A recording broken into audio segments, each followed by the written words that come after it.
사람과 사람 사이. 새로운 사람을 만난다는 건 참으로 어려운 일이다. 더욱이 나이가 많이 들어서 만난다는 것은 말이다. 어린 시절이야 순수한 마음에 친구 사귀기도 어렵지 않았던 것 같은데, 사귀고 말고 할 것도 없이 그저 만나면 친구가 되기도 했던 것 같은데,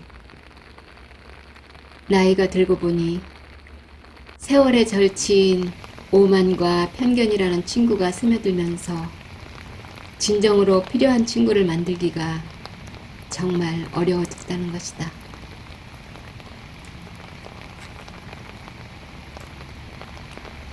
메타버스, 새로운 플랫폼이 생겼다는 걸 알게 되었다.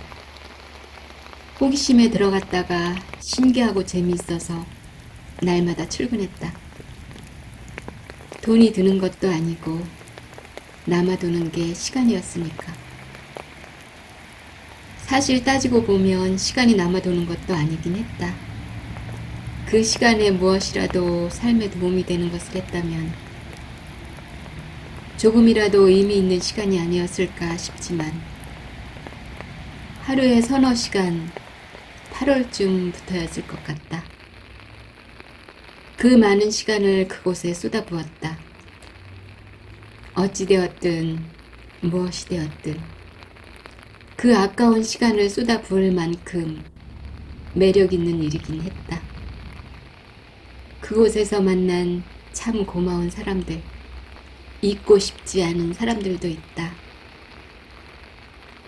마음이 어찌되었건 필요에 의해서라든가 호기심에서라든가 나의 채널을 찾아서 잠시의 인연을 스쳤던 이들도 시간이 흐르면서 차츰 멀어져 갔지만, 어차피 사람이란, 인생이란 그런 것이니까 수많은 스쳐가는 인연을 붙잡아둘 수도 붙잡혀 있지도 않을 일이니까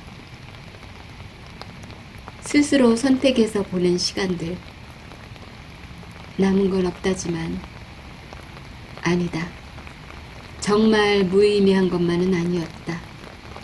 그 시간만큼은 많이 웃었으니까. 몇 사람의 이야기로 가슴 아픈 기억도 남았지만, 웃을 일이 별로 없는 삶에서 그 시간만큼은 넉넉하게 웃을 수 있었다. 얼굴도 이름도 모르는 이들과 어울리면서, 그런데 나이가 조금 있다 보니 사람들과 어울리기가 조금 어려웠던 건 사실이었다. 들어갈 만한 방이 없던 것도 사실이었다. 요즘 젊은이들 성격도 깔끔하고 확실했다. 그들과 어울리면서 그들의 세상에 들어가 보는 것도 괜찮은 일이었다. 그런데 그들과 어우러진다는 건 그리 눅눅한 일이 아니었다. 스스로가 이건 아니라는 생각이 들기 시작하고, 차츰 낯선 방에 선뜻 들어설 수 없게 되었다. 그래서 생각한 것이 중년을 위한 방이었다. 그래, 내 방은 중년을 위한 방으로 만들어야지. 그렇게 20세 이상 방으로 운영하기 시작했다. 시간상의 특성 때문이었을까, 생각보다 어린 친구들, 처음 온 사람이 많이 들어왔다. 처음 온 사람, 사용법을 묻는 사람에게 알려주는 재미도 쏠쏠했다. 사실 말을 잘 하지 못해서 함께하는 이들이 더 많은 도움을 주었던 고마운 시간이었다. 6살, 7살, 초등학교도 가지 않은 아이들이 마이크를 열고 제 마음대로 말하고 덜어는 진행까지 한다. 그럴 때 그들이 있을 곳이 아니라고 이야기하면 보통은 알아듣고 예의 바르게 인사하고 나가주었다. 몇몇 무례한 친구들을 부득이 강퇴를 하기도 했지만, 그런데 이 어린 친구들은 큰 웃음을 한번 웃어버리면 되는 일이었다. 그 목소리만 해도 힐링이 되는 고마운 일이니까 말이다. 문제는 어른의 일이었다. 어른의 일이었다. 참 소중한 시간이었다. 어느 날인가 그녀가 내 앞에 나타나기 전까지는 말이다. 열심히 참여하는 그녀는 누구보다도 친숙하게 적극적으로 다가왔다. 단톡방에 들어온 그녀는 개인톡을 이용하기 시작했고 틈틈이 톡을 보냈다. 그녀에게 조금 이상한 느낌을 받기 시작한 건 시간이 그리 오래 걸리지 않았다. 무의미한 말들이 꼬투리를 잡히기 시작한 것이었다. 하다못해 본인 이름 부를 때 내 목소리가 살짝 떨렸다며 왜 그랬느냐는 말까지 물어왔다. 글쎄, 왜 내 목소리가 떨렸을까? 별게 다 그녀에겐 호기심이 되고 문제가 되는가 보다.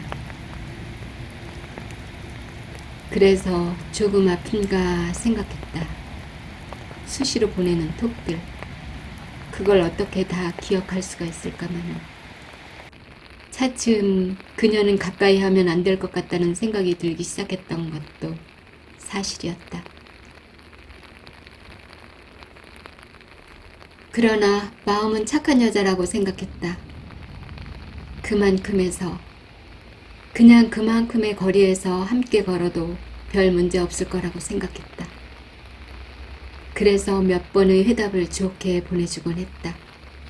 사실 나는 그렇다. 내세울 것도 없고 가진 것도 없고 그런 내가 그녀에게 무슨 말을 해줄 수 있었을까마는 그래도 마음은 착해 보이는 그녀를 보듬어주자 생각했다. 그러던 어느 날 단톡방을 나갔고 개인톡을 보내왔다.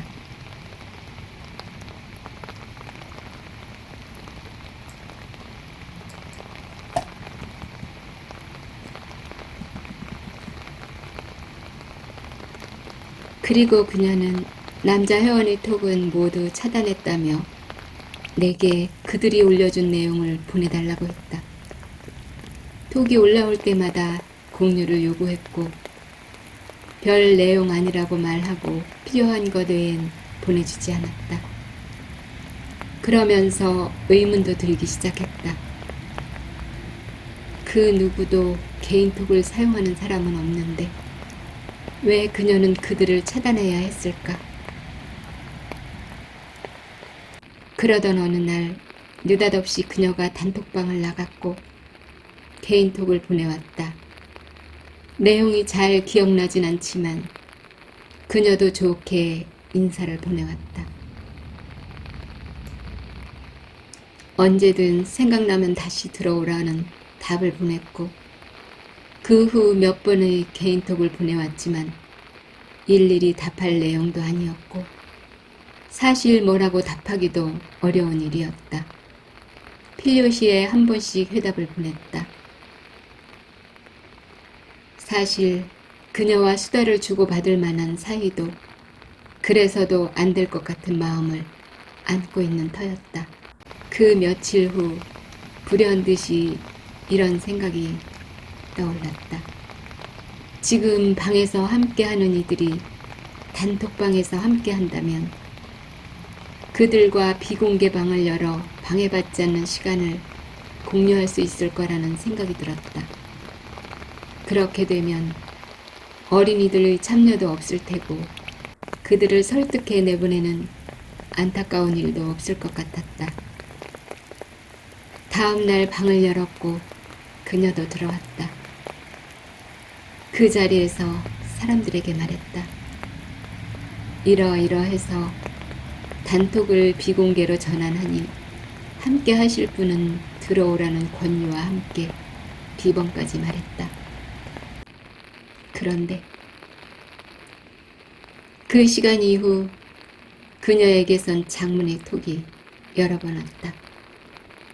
내가 사람들 앞에서 자신을 언어 폭력했고 대놓고 망신 준 것도 아니고 편파적인 발언에 편가르기 왕따라는 말까지 사용했다.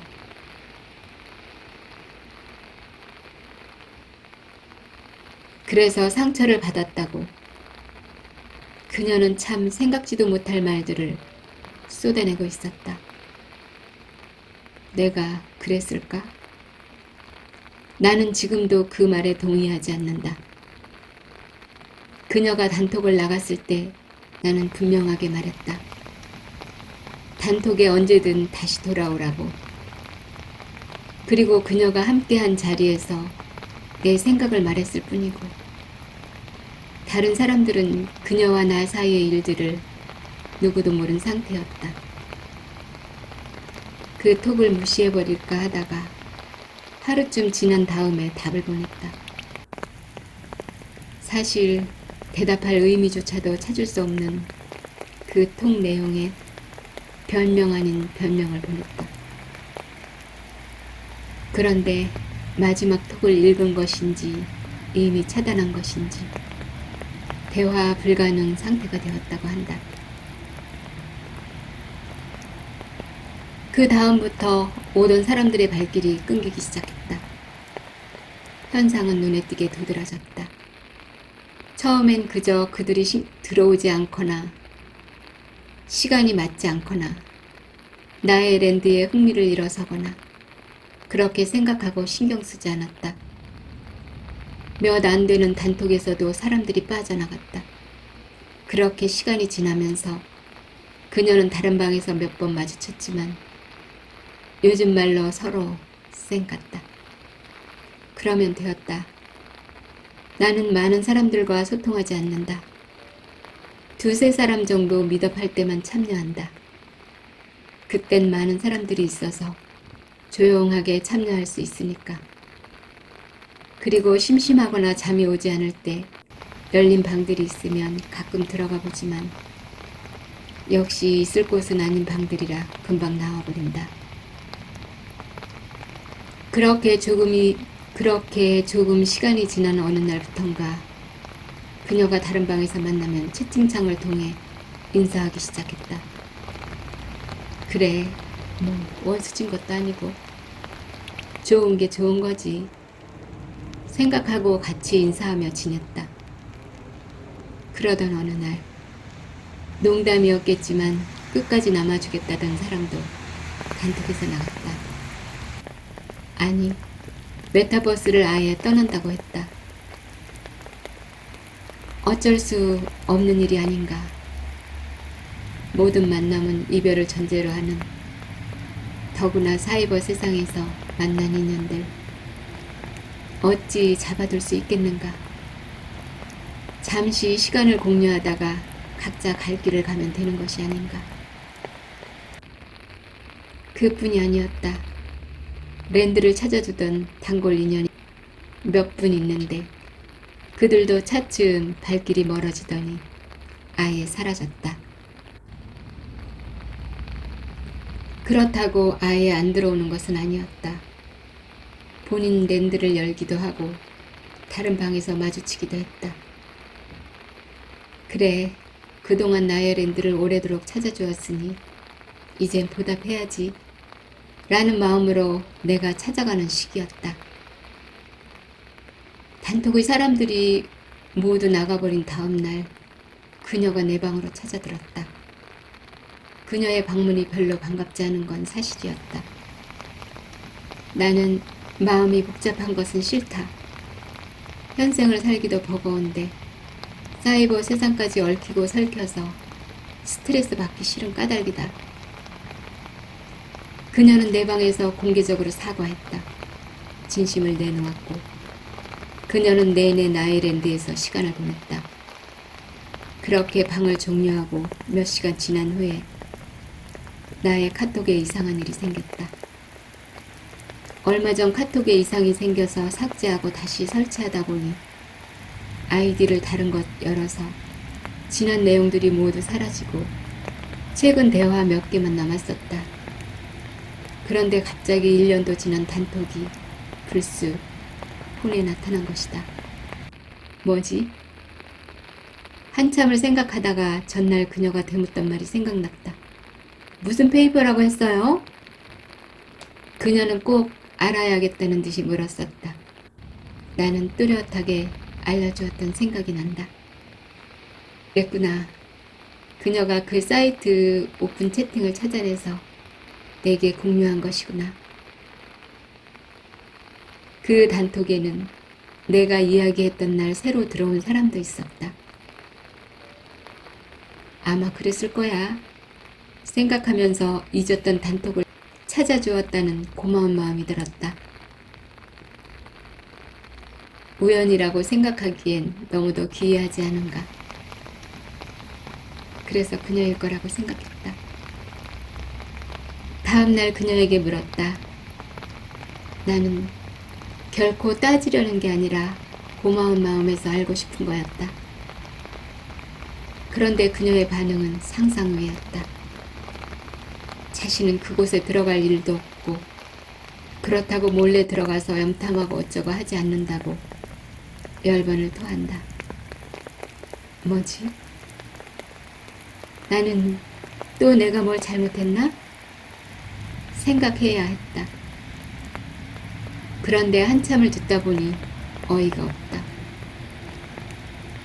한마디면 되지 않는가? 나는 아니라고. 그 한마디면 되는 대답을 그렇게 많은 변명을 한다? 강한 부정은 긍정이라고 했던가? 우연치고는 너무나 절묘하다. 그렇게 생각이 미치자 어제의 말들도 생각난다. 나는 오지 않는 사람들은 나름 바쁘거나 흥미를 잃었거나 아예 메타버스를 잃어버렸거나 그렇게 생각한다. 그런데 어제 그녀는 그들이 내 방을 떠났다고 했다. 그리고는 그들은 내가 모르게 이곳에 와서 도와주고 있다고 말했다.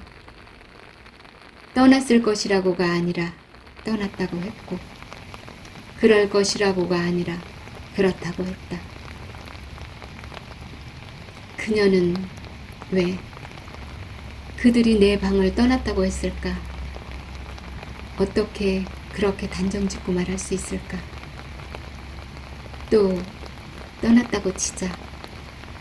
떠났다면 그만이지. 다른 이름으로 와서 도와줄 일이 무엇일까? 그들은 떠난 마당에, 그들은 모두 떠난 마당에 그녀는 왜 다시 내 방에 와서 축치는 걸까? 진실이 무엇이든 간에 역시 그녀는 아니었다. 나는 그녀와의 인연을 자른다. 우리 이제 다시는 보지 말자.